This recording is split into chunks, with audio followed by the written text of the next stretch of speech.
अस्सलामुअलैकुम। आज हम लोग पढ़ेंगे फार्माकोलॉजी 1 का यूनिट 2 का पार्ट 3। टॉपिक क्या होगा आज हमारा? सेफेलोस्पोरेंस के बारे में। ऑब्जेक्टिव्स क्या होंगे? मैकेनिज्म ऑफ एक्शन क्या है, classification of cephalosporins, first second third and fourth generation of cephalosporins, adverse effects, contraindication, precautions, patient and family teaching. Cephalosporins cephalosporins जो कि एक ब्रॉड स्प्रेडिंग एंटीबायोटिक है, इसका मतलब ये है कि अफेक्टिव होगा against wide range of infections के, और ये सीरियस इन्फेक्शंस में भी यूज़ किया जाता है। एग्जांपल के तौर पे सेप्टिसीमिया जो कि इन्फेक्शन ऑफ ब्लड है, निमोनिया जो कि इन्फेक्शन है कि जिसमें इन्फ्लेमेशन हो जाती है एयर सैक के अंदर, किसी एक लंग के अंदर या दोनों लंग्स के अंदर, और मेनिंजाइटिस जो कि एक आउटर प्रोटेक्टिव लेयर है ब्रेन और स्पाइनल कॉर्ड की, उसके अंदर इन्फेक्शन हो जाता है तो उसको ट्रीट करने के लिए ये इस्तेमाल किए जाते हैं। मैकेनिज्म ऑफ एक्शन इसका क्या होगा? Affect the bacteria cell wall, bacteria की सेल वॉल को अफेक्ट करता है। बैक्टीरियासिडल है, बैक्टीरियासिडल का मतलब है कि वो प्रिवेंट करता है, यानी कि बैक्टीरिया की ग्रोथ को रोक देता है। सेम एज पेनिसिलिन, और ये पेनिसिलिन की तरह ही काम करता है। मैकेनिज्म ऑफ एक्शन इसका पेनिसिलिन की तरह ही है। क्लासिफिकेशन ऑफ सेफेलोस्पोरेंस, जिसमें हमारे पास first generation, second generation, third generation और फोर्थ जनरेशन आ जाता है। फर्स्ट जनरेशन के अंदर सेफालाइक्सिन आ जाता है, सेफाड्रॉक्सिल आ जाता है एंड सेफाजोलिन। सेकंड जनरेशन में cefoxitin, cefaclor, cefamandole and cefuroxime. Third generation में cefixime, cefotaxime, ceftriaxone, ceftazidime, cefoperazone and ceftizoxime. Fourth generation में हमारे पास आता है cefepime. First generation drugs. First generation drugs oral में सेफेलेक्सिन और आईवी में सेफाजोलिन आ जाता है, और ये active against gram positive cocci ज़्यादा होते हैं, जिसमें स्टेफ्लोकोकाई और कॉमन स्ट्रेप्टोकोकाई आ जाते हैं। उनके खिलाफ ये ज़्यादा अच्छी तरह काम करते हैं और मिनिमल एक्टिविटी या मिनिमम इफेक्ट दिखाते हैं ग्राम नेगेटिव कोकाई की तरफ। और फार्माकोकाइनेटिक्स इनका क्या होगा कि पेनिट्रेट कर जाता है टिश्यूज़ के अंदर, और ब्लड ब्रेन बैरियर के को क्रॉस नहीं कर सकता, तो इसीलिए मेनिंजाइटिस की ट्रीटमेंट के लिए इस्तेमाल नहीं किया जाता।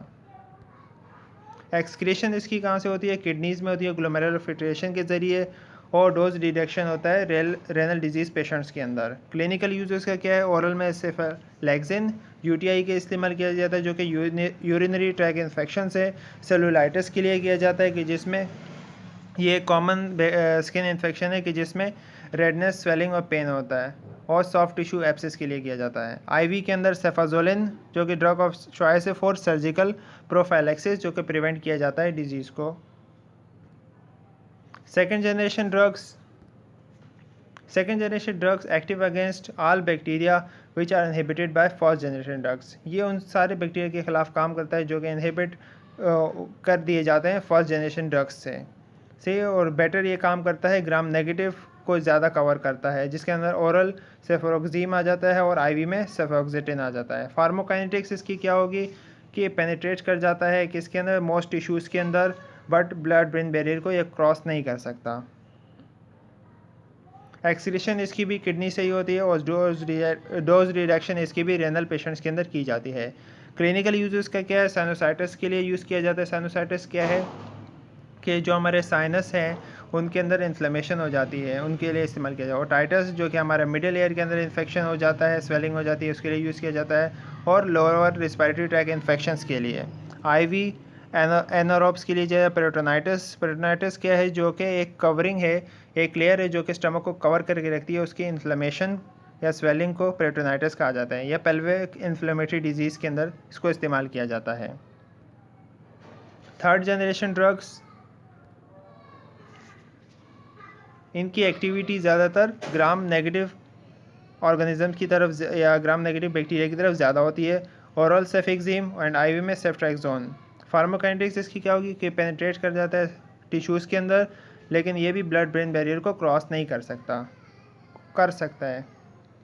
ये ब्लड ब्रेन बैरियर को क्रॉस कर सकता है।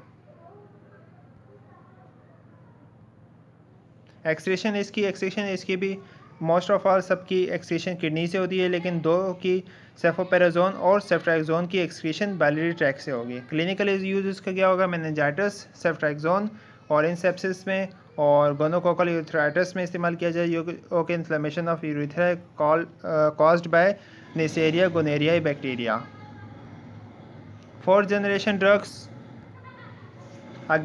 एक्टिव अगेंस्ट होते हैं Pseudomonas, enterobacteria, staphylococcus aureus, staphylococcus pneumoniae और हेमोफिलस एटसेट्रा। आईवी में सेफीपीम। फार्माकोकाइनेटिक्स क्या होगी कि ये पेनिट्रेट कर जाता है, ब्लड बैरियर को क्रॉस कर जाता है। एक्सक्रीशन, इसकी भी एक्सक्रीशन किडनी से होगी। क्लिनिकल यूज उसका क्या होगा, मेनिंजाइटिस के लिए यूज़ किया जाता है और सीडोमोनास एरिगोनोसा इन्फेक्शंस के लिए यूज़ किया जाता है। एडवर्स इफेक्ट इसके क्या होंगे, सिफालोस्पोरेंस एक wide range of allergic reaction cause करते हैं, स्किन रैशेज से लेकर एनाफाइलेटिक शॉक तक। और इनमें इनकी पेनिसिलिन और सिफालोस्पोरेंस अगर आप एक साथ ले रहे हैं तब भी पेशेंट के अंदर एडवर्स इफेक्ट्स आ सकते हैं। रेनल के अंदर इंटरस्टिशियल नेफ्राइटिस या ट्यूबुलर नेक्रोसिस करवा सकता है। ब्लड के अंदर ग्रेनुलोसाइटोपेनिया या हीमोलाइटिक एनीमिया करवा सकता है। और सुपर इन्फेक्शन हो सकता है किसके अंदर, सेकंड जनरेशन और थर्ड जनरेशन की ड्रग्स के अंदर। जीआईटी डिस्टर्बेंस कॉज कर सकता है, नोजिया, हेडेक और एटसेट्रा। कॉन्ट्राइंडिकेशन क्या होंगे इसकी, कि उन पेशेंट में नहीं दिया जाता है कि जिनको सिफालोस्पोरिन से एलर्जी हो। प्रेगनेंसी में नहीं दिया जाएगा, कैटेगरी बी में, और लैक्टेशन में जो कि ब्रेस्ट फीडिंग पर हो मदर, उनको नहीं दिया जाएगा। और उन पेशेंट में भी नहीं दिया जाएगा जिनको ब्लीडिंग डिसऑर्डर हो, और हाइपर सेंसिटिविटी पेशेंट को भी नहीं जाएगा सिफालोस्पोरिन से या पेनिसिलिन से। प्रिकॉशंस के अंदर भी हमारे पास आ जाता है इससे कई यूज़। सिफालोस्पोरिन कॉशियसली इस्तेमाल किया जाता है, केयरफुल इस्तेमाल किया जाता है रेनल और हेपेटिक इम्पेयरमेंट पेशेंट्स के अंदर, और ब्लीडिंग डिसऑर्डर के पेशेंट्स के अंदर नहीं दिया जाता, प्रेगनेंसी और लैक्टेशन में नहीं दिया जाता, और प्रेगनेंसी कैटेगरी बी के अंदर नहीं दिया जाता। पेशेंट एंड फैमिली टीचिंग्स आपने क्या देनी है, complete the full course of therapy, आपने full course of therapy complete करवाना है।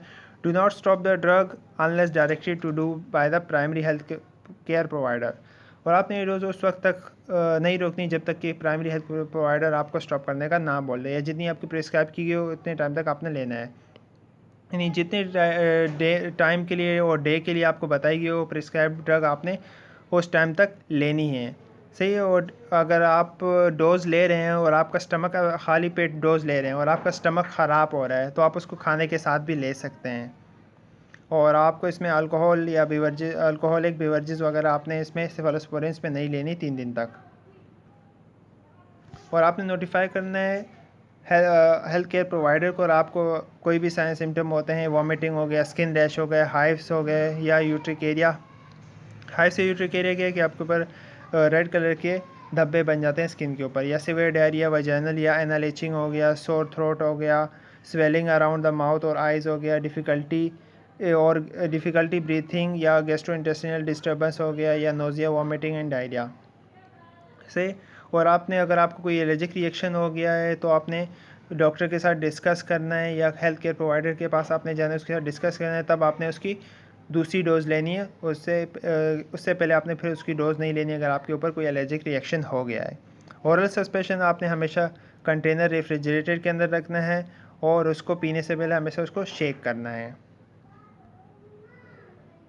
Thank you, hope you like it.